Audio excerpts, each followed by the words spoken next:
Hi students, good morning. இன்னைக்கு 10th ஹிஸ்ட்ரியோட unit 1ல 2 marks பார்க்கலாம். Already ரெண்டு யூனிட்டோட 1 மார்க் வந்து அப்லோட் பண்ணியிருக்கேன். பார்க்காதவங்க அதை பார்த்து படிச்சுக்கோங்க. இன்னைக்கு 2 மார்க் பார்க்கலாம்.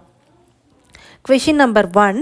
How do you assess the importance of Sino-Japanese War? Answer. In 1894, China was defeated by Japan in the Sino-Japanese War. In 1894ல ஜப்பான் வந்து சைனா கூட வலுக்கட்டாயமாக போரில் ஈடுபடுறாங்க. அப்படி போர் பண்ணும்போது சைனா வந்து தோற்று போயிடுறாங்க, ஜப்பான் வந்து ஜெயிச்சிடுறாங்க. அதுதான் சைனோ ஜப்பானீஸ் வார்.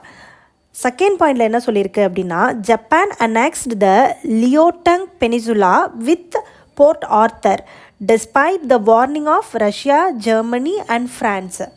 ஜப்பானுக்கு ஒரு வார்னிங் கொடுக்குறாங்க. ரஷ்யா, ஜெர்மனி அண்ட் ஃப்ரான்ஸ் 3 பேரும் வார்னிங் கொடுக்குறாங்க. அந்த வார்னிங்கையும் மீறி ஜப்பான் என்ன பண்ணுறாங்க அப்படின்னா, லியோட்டங் பெனிசுலா அப்படிங்கிற இடத்துல உள்ள போர்ட் ஆர்த்தர் அப்படிங்கிற போர்ட்டை வந்து அவங்க கூட வந்து இணைச்சிக்கிறாங்க. ஜப்பான் கூட அந்த போர்ட்டை இணைச்சிக்கிறாங்க. அதுதான் செகண்ட் பாயிண்டில் சொல்லியிருக்கோம்.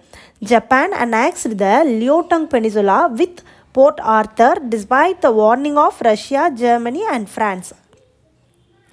Third point, by this action, Japan proved that it was the strongest nation of the East Asia. இந்த செயல் மூலமாக, இந்த மாதிரி ஜப்பான் செய்கிறது மூலமாக ஜப்பான் வந்து எதை ப்ரூவ் பண்ணிட்டாங்க அப்படின்னா, ஈஸ்ட் ஏஷியாலேயே அவங்க தான் ஸ்ட்ராங்கஸ்ட் நேஷன் அப்படின்னு சொல்லி ப்ரூவ் பண்ணியிருக்காங்க. இதுதான் ஃபஸ்ட்டு கொஷின்.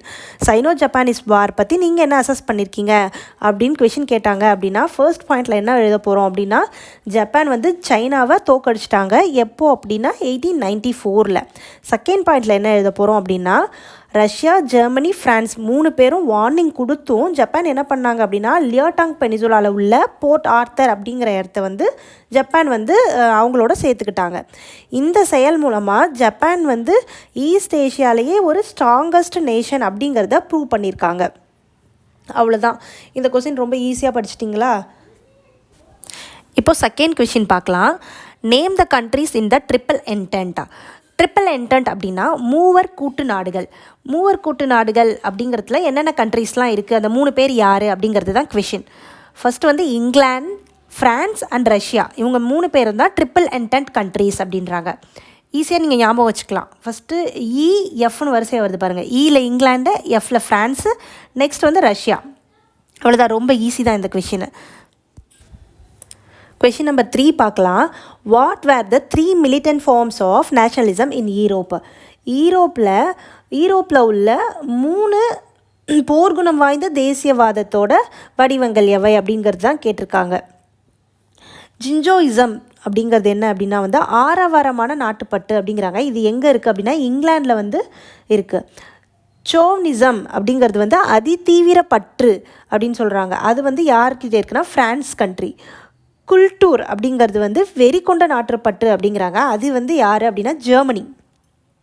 ஸோ இந்த 3 கண்ட்ரியும் வந்து இப்போ ஏதாவது அவங்களுக்கு அச்சுறுத்தல் வருது அப்படின்னா அந்த டைமில் வந்து இராணுவ சக்தியை ஆதரிப்பாங்க அப்படின்றாங்க. இதான் அந்த question. 3 militant forms of nationalism in Europeன்னு கேட்டாங்கன்னா இங்கிலாந்து போட்டு ஜிஞ்சோயிசம், ஃப்ரான்ஸ் சோவ்னிசம், ஜெர்மனி குல்டூர். தேர்ட் கொஷின் முடிஞ்சிருச்சு. பேலன்ஸ் கொஷினை நெக்ஸ்ட் வீடியோவில் அப்லோட் பண்ணுறேன். நான் எதுக்காக மீனிங்கோடு சொல்கிறேன் அப்படின்னா, உங்களுக்கு படிக்கிறதுக்கும் ஈஸியாக இருக்கும். புரிஞ்சு படிச்சிங்கன்னா கொஷின் சீக்கிரம் மறக்காது. அதுக்காக தான் நான் மீனிங்கோடு சொல்கிறேன். ஓகே ஸ்டூடெண்ட்ஸ், உங்களுக்கு இந்த வீடியோ யூஸ்ஃபுல்லாக இருக்கும் நம்புகிறேன். நெக்ஸ்ட் வீடியோவில் பார்க்கலாம். தேங்க்யூ ஃபார் வாட்சிங்.